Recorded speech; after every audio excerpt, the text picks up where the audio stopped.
Hello everyone, Suzanne here. Thank you for taking a few minutes with me. I'm doing a little bit of wandering today. So wandering and wondering where we're going to go today.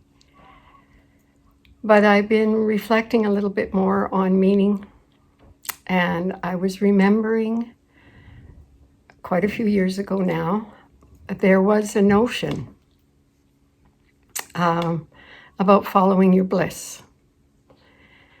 So I bought into this notion, not that it's a bad notion, but it was a dead end for me, and something of a painful dead end for me, that I wasn't finding my bliss. And if I was happy, it was momentary.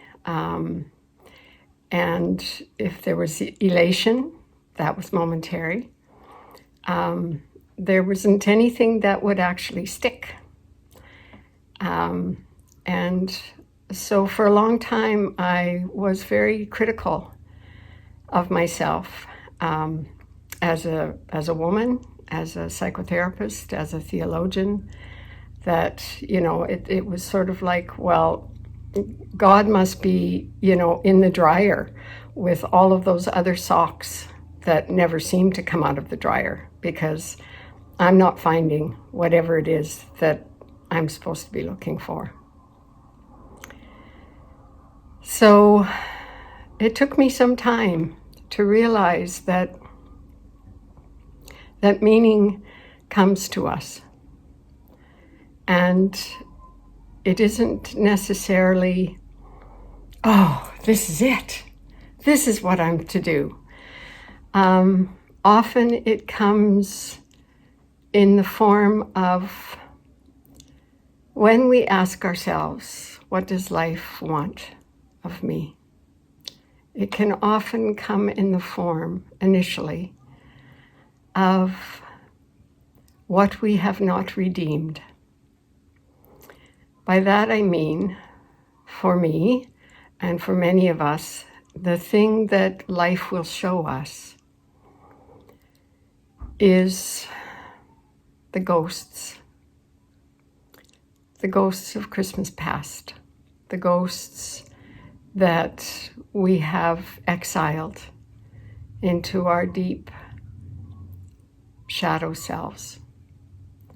And they will also come to us more often in our relationships with other people that we care about. And we will see the meaning, that the residue that is left from how we have hurt people, how we have been hurt by people,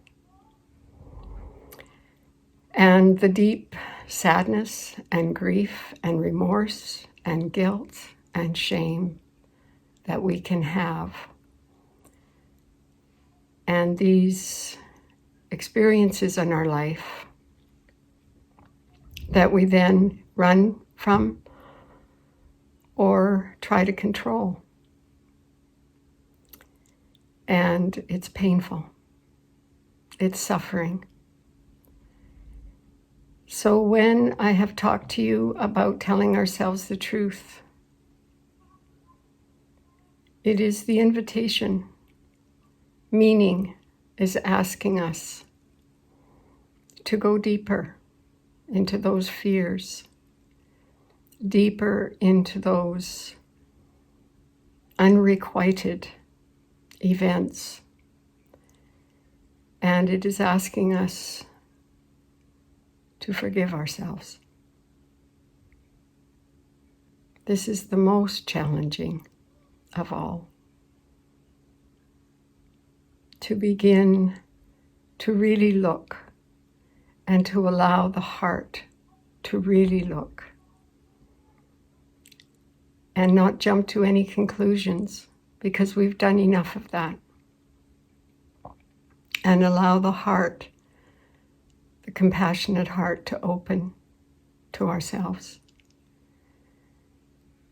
to bring out of exile those innocent parts of us that have hurt and been hurt, and to grieve. This is what love is. Grief is love.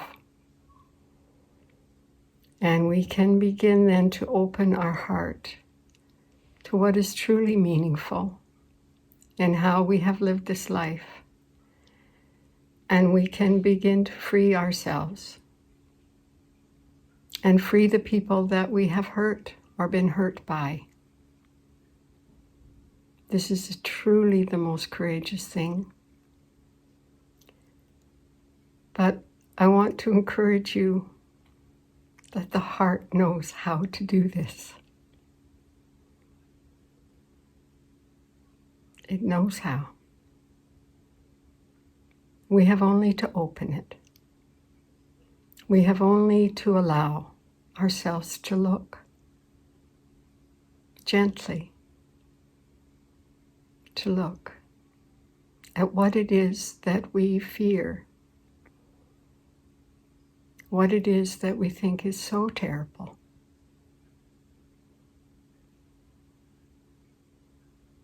Because all of that is founded on a fundamental lie, that you are separate from life, separate from God, separate from nature, separate from one another. Your heart, our heart, knows the way.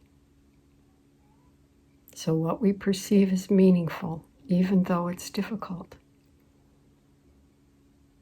is the doorway to our liberation and all that we love. I hope this was helpful.